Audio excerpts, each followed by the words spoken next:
So in this video, we have another problem of classical mechanics, which is that of a bead on a rotating wire or a rod. So there's a particle of mass m which is free to slide on a thin rod or a wire. The wire is rotating on a plane. So if this is the wire, then this is rotating in a plane with respect to some kind of a origin at some constant angular velocity omega. Obtain the solution of motion for the particle. Ignore gravity and friction.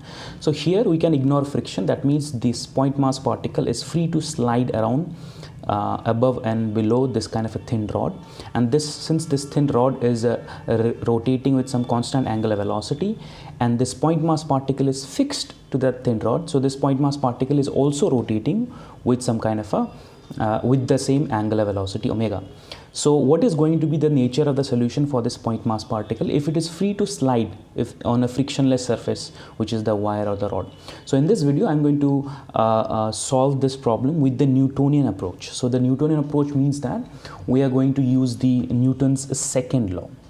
So the Newton's second law says that whatever force creates some sort of a motion in a particle can be written as mass times the acceleration. However, the problem can be simplified very much by using polar coordinates instead of trying to do the problem in xy coordinates. So let's try to transform this problem in polar coordinates.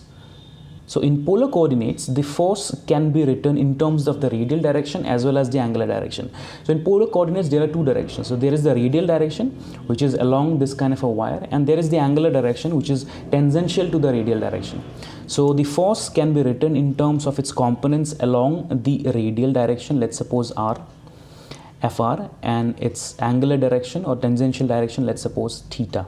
Alright. So if the force can be written in this manner, the acceleration also can be written in terms of polar coordinates. So the standard expression for acceleration, which can be written in terms of polar coordinates, is given by a is equal to r double dot minus r theta dot whole square r cap plus r theta double dot minus 2r dot theta cap. What does these symbols mean?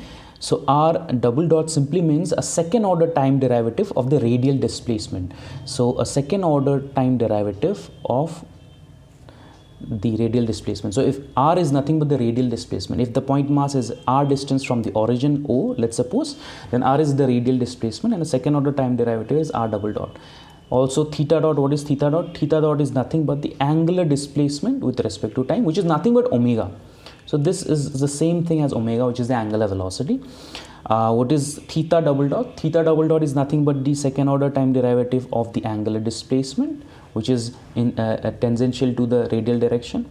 And theta dot, r dot here is nothing but the first order time derivative of r. All right, so this is the radial velocity. Okay, so this expression is actually a kind of a standard expression for writing the acceleration in polar coordinates. I'm not going to spend time deriving this expression because then again that's a lengthy sort of a derivation. However, if you take up any standard book in mechanics, you will find that while they're discussing velocity, acceleration and all these things, when they're discussing kinematics, they might have also obtained the expression for acceleration in polar coordinates, which looks exactly like this.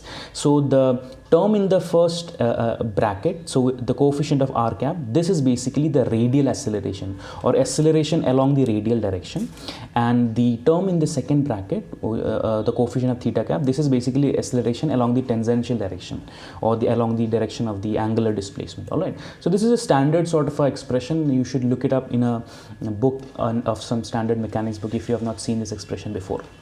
So now using this expression, it becomes much easier to solve this kind of a problem, because now we can apply the Newton's second law in polar coordinates itself. So if I replace the Newton's second law in polar coordinates itself, so the force term becomes fr r cap plus f theta cap, which is nothing but ma. So this becomes m r double dot minus r theta dot square r cap plus m r theta double dot minus 2 r dot theta cap. Okay, this is the Newton's second law in polar coordinates. Now we can equate the individual terms.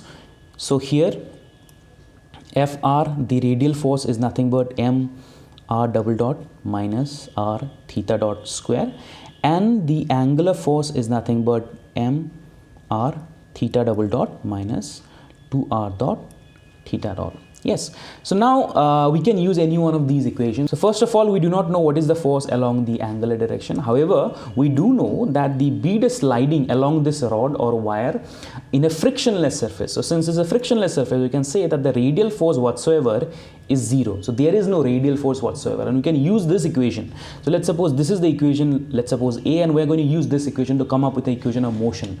So if we use this equation, in that case, so the equation number A basically gives us, so Fr is nothing but 0 because friction is 0 along the radial direction. So this gives us the equation mr double dot minus r theta dot whole square is equal to 0, or m goes to right hand side becomes 0. You're left with d2r upon dt2 minus r. What is theta dot? Theta dot is nothing but omega. So theta dot is nothing but the angular velocity. It is the change in the angular displacement with respect to time. So theta dot can be written as omega square equals to 0. All right, so this is the final equation that we obtain, which is basically an equation of the radial distance of this particle with respect to time, and this is kind of a standard differential equation. All right, so this is an equation of the form of d2y upon dx2 minus some kind of a constant whole square, let's suppose y is equal to 0. All right, this is standard differential equation of the form of d2y by dx2 minus c square y is equal to 0, and this equation has a standard solution which looks something like this: yx is equal to some constant, let's suppose a e to the power minus ct plus b e to the power ct. So this is x here. All right, a e to the power c minus cx and b e to the power cx. All right, because I have written this in terms of x.